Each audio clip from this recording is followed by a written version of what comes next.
Over the past decade, I've watched American troops operate on the front lines of war in Iraq and Afghanistan, both as a U.S. Marine and later as a journalist. During that time, two things have struck me. First, Americans have developed a low tolerance for seeing their soldiers return home in coffins. And second, soldiers are surrounded by an overwhelming amount of new technology. It's now part of their everyday lives. These two trends are shifting the way the U.S. fights its wars. The Pentagon is currently building an army of what it calls unmanned systems. It's their fastest growing arm of development. And there's a momentum to create machines with more autonomous capabilities, robots which can take certain decisions themselves. But what will this new era of warfare look like? And do the legal and political structures exist to deal with it? These are big meta changes that are happening in war that we've got to wrap our heads around. So I see this as a very major threat to respect for human rights. What is war going to look like when it's robot versus robot? Who wins that war, and how can you even tell?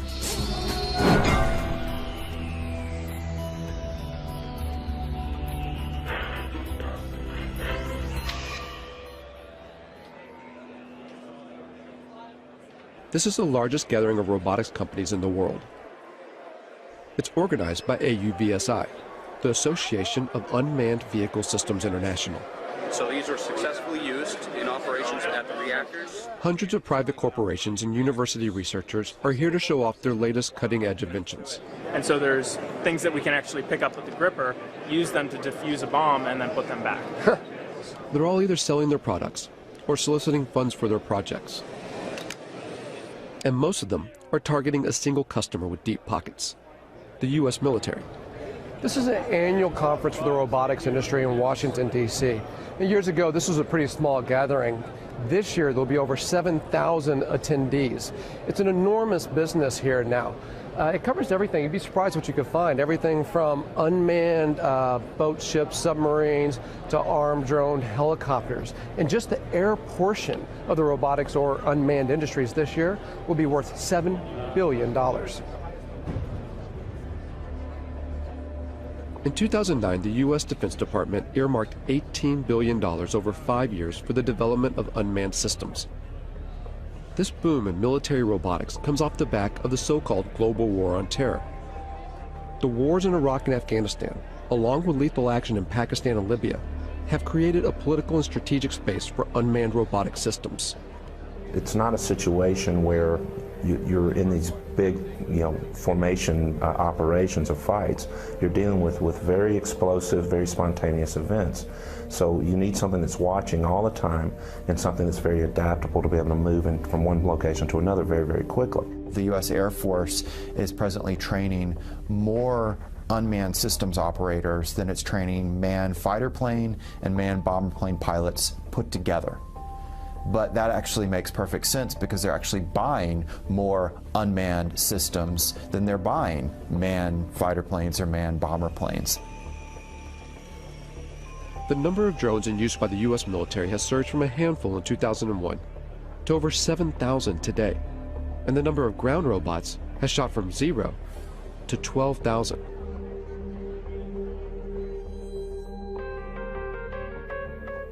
When you start to take a look, the amount of robot research funded by the U.S. military is astonishing.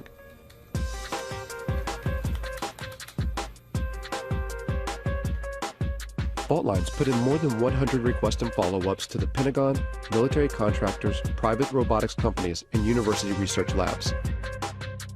But gaining access to see how these tax dollars are put into use isn't easy.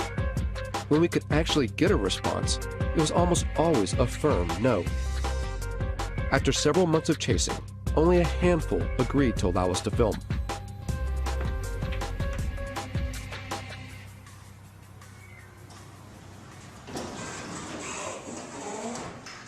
Tardec was one of them. It sits on a base just outside Detroit, Michigan. If you just want to try it out, drive. Seriously? That's it. An Army research facility from World War II. It used to build tanks. Wow, look at that. Now much of their work is dedicated to robotic technology. What we're looking at here at Tardec is unstructured environments. So robots that can move out of the area of very strict programming. So one of the ways of doing that is through teleoperation. So we have, it's not the classic robot, it's somebody actually controlling something. It's not a remote controlled car because it's doing it through a TV set. All the robots here are collaborations between TARDEC and private companies or university labs, or both. Companies like iRobot in Bedford, Massachusetts. This is the home of the PackBot, one of the first ground-based robots the U.S. military adopted after 9/11. Thousands are being used in Iraq and Afghanistan to defuse improvised explosive devices, or IEDs. The old way of doing business was to ask an individual, our sons, our daughters, our brothers, our sisters, to mount up one of those heavy, cumbersome, hot bomb suits and literally to waddle out to go face to face with an IED. Today, we do that at distance, and we do it virtually via a robot. Much, much better way to do business. So the interesting thing about this one is light. It weighs about 5 pounds or so. And here's what the military wanted. A robot that you could throw, say over a wall or something, and then look, it rights itself. And now you can see over that wall with the cameras on that robot. With video game-like controllers, soldiers can guide recon robots like this one to see over walls or defuse bombs. These ground-based robots add a buffer between the soldiers that use them and a potential threat, whether it's a bomb or a human enemy. But technology designed to save lives can be easily modified to kill. The step between putting a laser beam on someone's forehead, it's not a technological leap to then putting a bullet in their forehead. It's actually a legal, political question. We feel strongly and ethically that there has to be a man in the loop. If you look at the history of any military technology, it typically starts in reconnaissance, then becomes frustrated that you see bad happenings but can't deal with them, and it evolves to strike. Really, the technology will happen. It's how we're going to deal with that technology. While the idea of arming ground robots still seems taboo, in the air, it's a line that has long been crossed. At a Utah Army testing facility, the military has invited members of the media to a display of its unmanned aerial systems. We're going to showcase that entire package for you here today in a way that I think is going to really resonate with you once you see what's inside and behind the curtain. It's the largest drone demonstration the U.S. Defense Department has ever allowed to be filmed. As the drones fly overhead, journalists watch the mock operation from inside a hangar. From 7,000 meters in the air, the Gray Eagle hunts its target. 8-9, Overlord Maine. Maintain eyes on that truck. It's estimated that the Pentagon will invest nearly $37 billion toward drone development through 2020, advancing unmanned systems more than piloted aircraft. Oh, I think it's fundamentally changed warfare. I think it's fundamentally changed the way we operate. I think eventually it's going to fundamentally change the way we live in the United States. And now we have a technology that allows you to carry out acts of force without having to think about some of the consequences, the political consequences of sending sons or daughters into harm's way. So in my mind, the barriers to war in our society, they were already being lowered. Now we have a technology that literally takes those barriers to the ground. Apache 17, track target 2. All of which make it such an attractive tool for the U.S. But drones are some of the most controversial weapons in the American arsenal, particularly in their use for targeted killings, a phrase first termed under the Bush administration's so-called War on Terror, to use lethal force against specific individuals. It means killing people, often outside official war zones. The program has been ramped up under the Obama administration.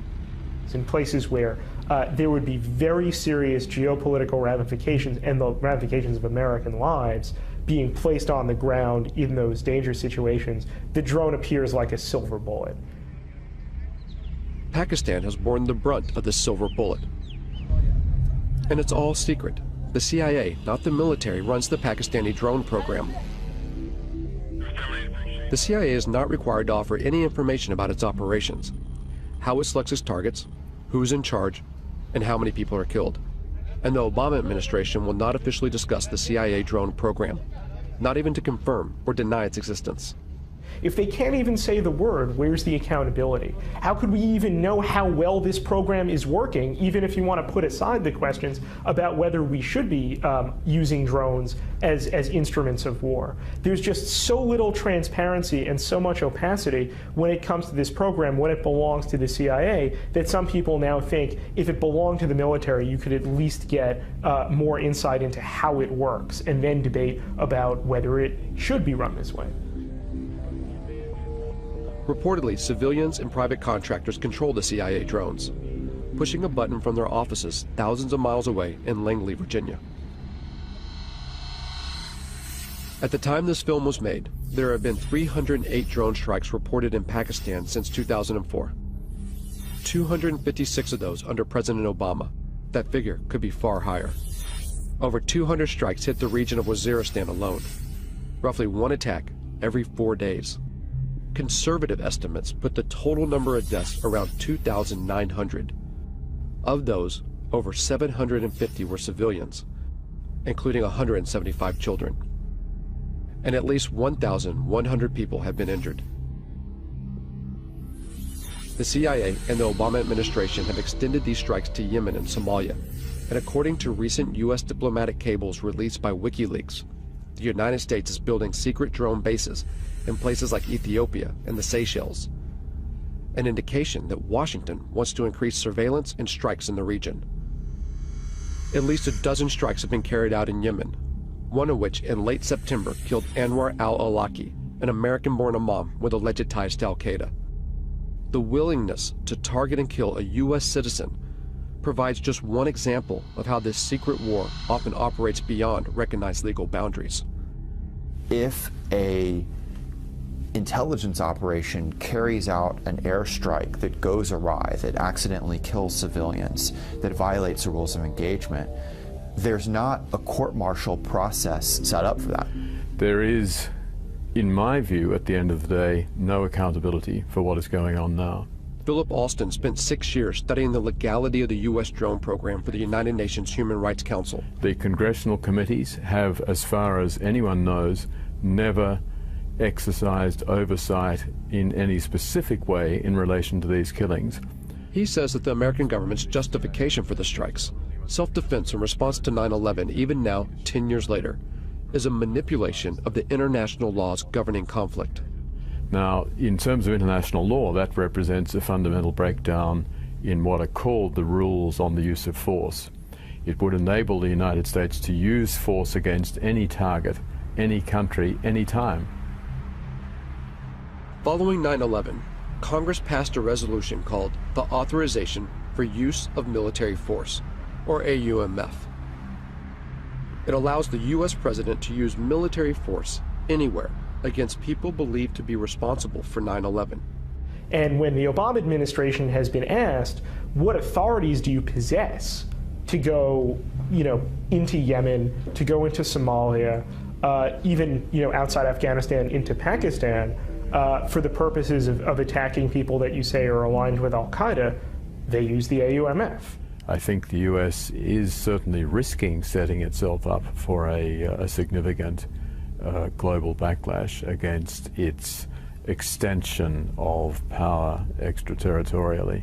But the bigger problem, of course, is other states saying, well, this is the norm. You do it.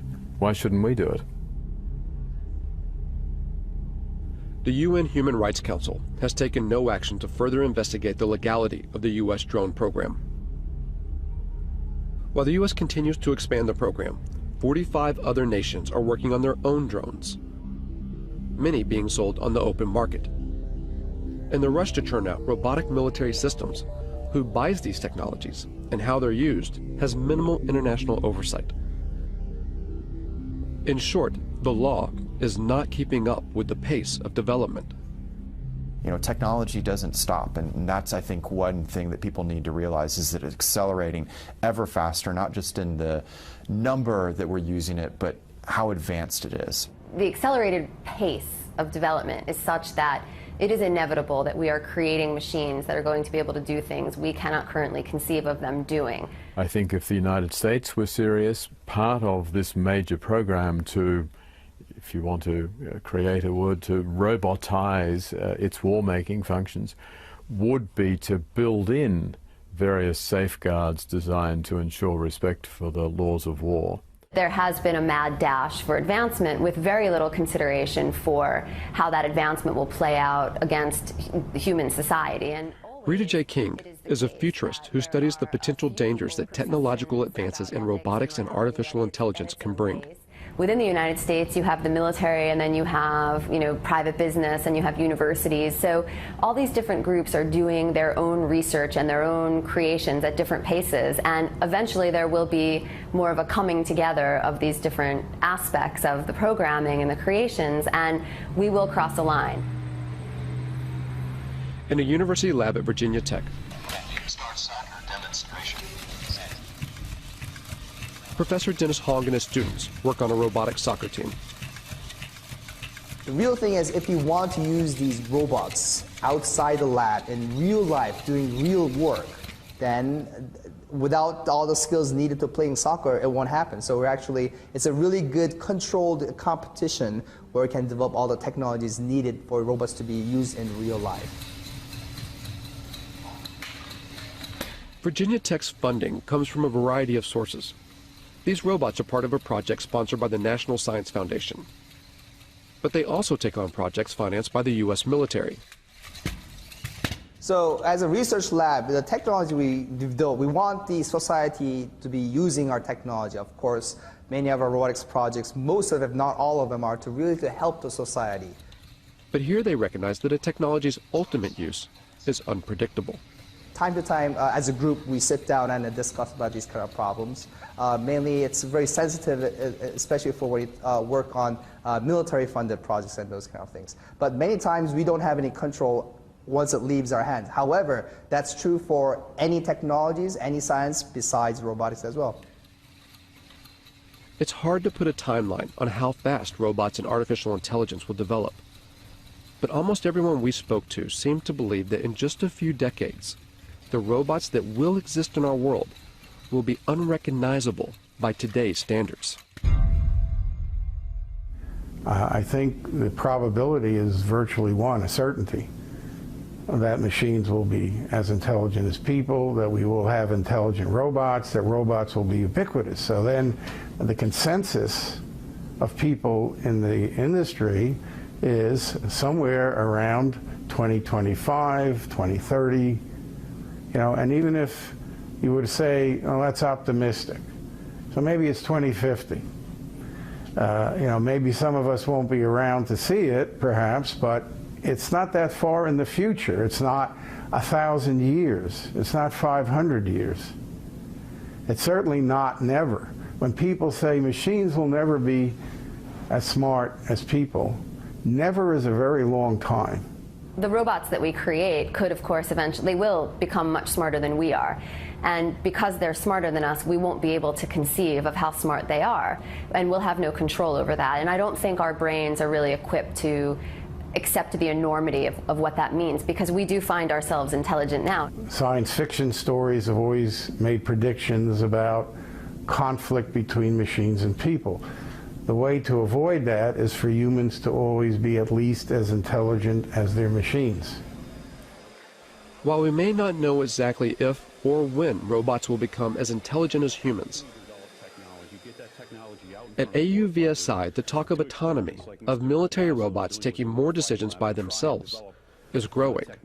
Work on the next generation of autonomy, maybe before it's really needed, to show where it can go. General Riggs talked about unfair advantage, and I'm in full agreement with him. We want unfair advantage. We want lots of unfair advantage. Why shouldn't we?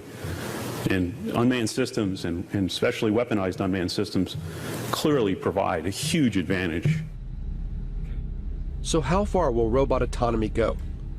And will a robot ever be allowed to make the ultimate decision, to take a human life. Officially, the U.S. military claims there will always be a man in the loop, that a human will always make the decision to kill. But there are signs that this may not always be the case. In 2006, the Army funded a major study to find out if lethal autonomous robots could be programmed to act ethically on the battlefield. There's a long and rich history of war crimes in every war. We try and train our soldiers, and soldiers are instructed in this, but we are human beings. And there is emotions, there's anger, fear, frustration. We don't have to put those in autonomous systems. We can engineer out the emotions that get in the way. Ron Arkin, a professor at Georgia Tech, worked on this study and argues that robots can be more ethical than human soldiers, even in decisions to kill, by programming in what he calls bounded morality.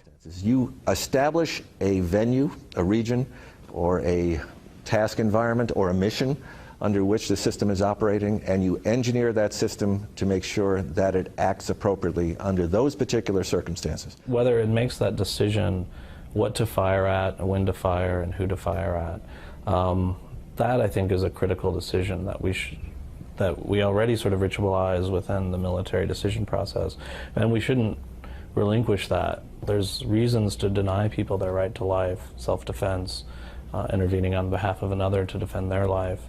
But those are decisions that human agents and moral agents should be making, and not automatic processes. I will never, ever make the claim that these systems will be perfect.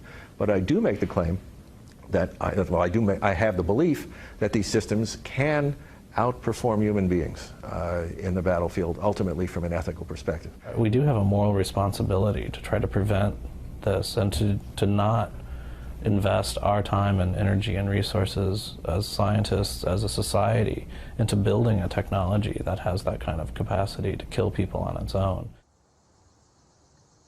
But for now, there are no signs that research like this will stop. Because there's an assumption that underlies not only Arkin's work, but also the billions spent on defense. The assumption that war will always continue. War is a very cultural thing. It's a kind of a social deliberation instead of a moral deliberation, or a cultural deliberation, if you will. Like, how do we want to fight wars? What is it to be a warrior in this society? And what does this society decide that war is about and is good for? In the past, battles had formal boundaries and ends, where each side had to bury their own. But as more robots go to war on behalf of humans, what stake does society hold? As killing becomes more automated, does it make war all too easy? So I think that is a big issue as far as what these technologies are going to do, and making war much easier to become involved in, and really detaching, especially in the United States, the American public from its sense of responsibility and moral and social deliberation that should go into deciding when wars occur. A lot of people say, well, why don't we stop working on this technology? There's a problem, though. You'd have to stop science.